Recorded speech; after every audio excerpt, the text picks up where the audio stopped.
Day 101, Tuesday, February 14th. Exodus 24. Exodus 24 1-18 NKJV. Now he said to Moses, "Come up to the Lord, you and Aaron, Nadab and Abihu, and 70 of the elders of Israel, and worship from afar. And Moses alone shall come near the Lord, but they shall not come near, nor shall the people go up with him." So Moses came and told the people all the words of the Lord and all the judgments.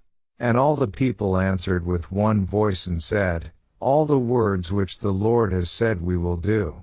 And Moses wrote all the words of the Lord. And he rose early in the morning, and built an altar at the foot of the mountain, and 12 pillars according to the 12 tribes of Israel. Then he sent young men of the children of Israel, who offered burnt offerings and sacrificed peace offerings of oxen to the Lord. And Moses took half the blood and put it in basins, and half the blood he sprinkled on the altar.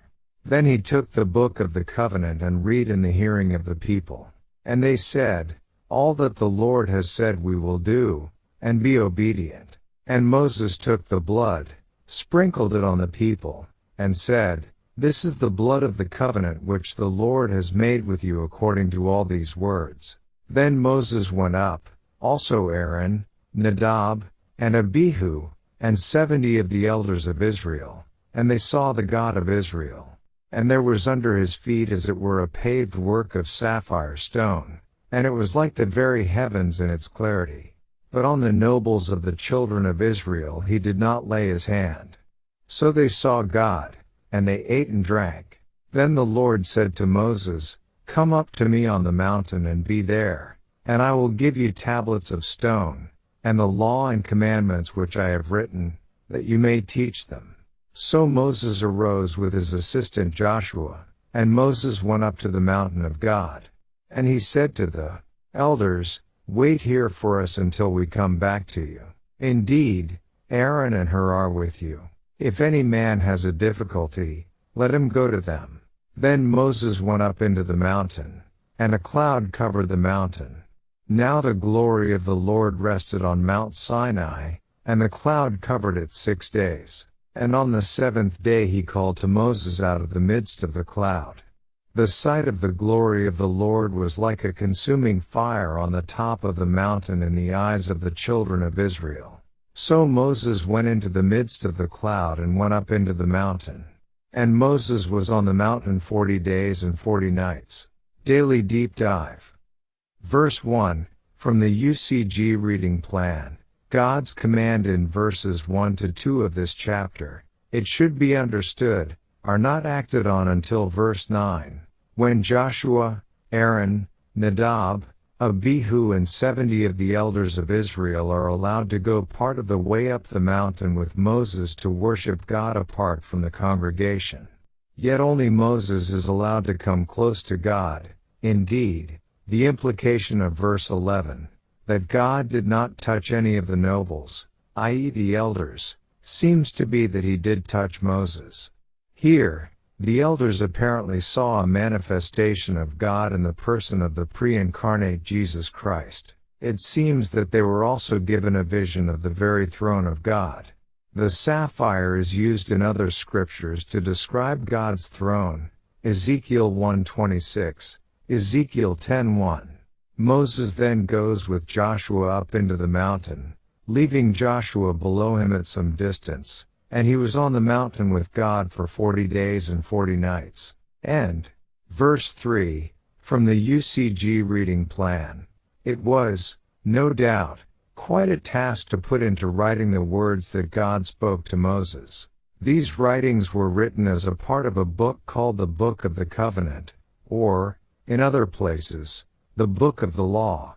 Moses read God's words to the people, who agreed to do all that God had commanded, thus affirming the marriage covenant that God made with the nation of Israel. Compare Jeremiah 3:14, Jeremiah 31:32, which was then sealed with blood. This covenant, continually broken by Israel, was eventually terminated through the very blood of Jesus Christ, which then initiated the new covenant. And, verse 4, How thank I am that God had Moses write all of his words for us to have now. Verse 5, it's interesting to me that he sent young men. Hebrew word is specific that these are males of a young age. Slaughtering, butchering and offering these animals would be very difficult work, and young, strong men would be able to do the work much more effectively. Verse 6, this was done to ratify the covenant being made between the people of Israel and God.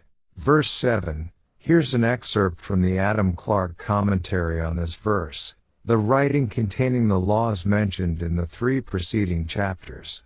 As this writing contained the agreement made between God and them, it was called the Book of the Covenant, but as no covenant was considered to be ratified and binding till a sacrifice had been offered on the occasion, hence the necessity of the sacrifices mentioned here.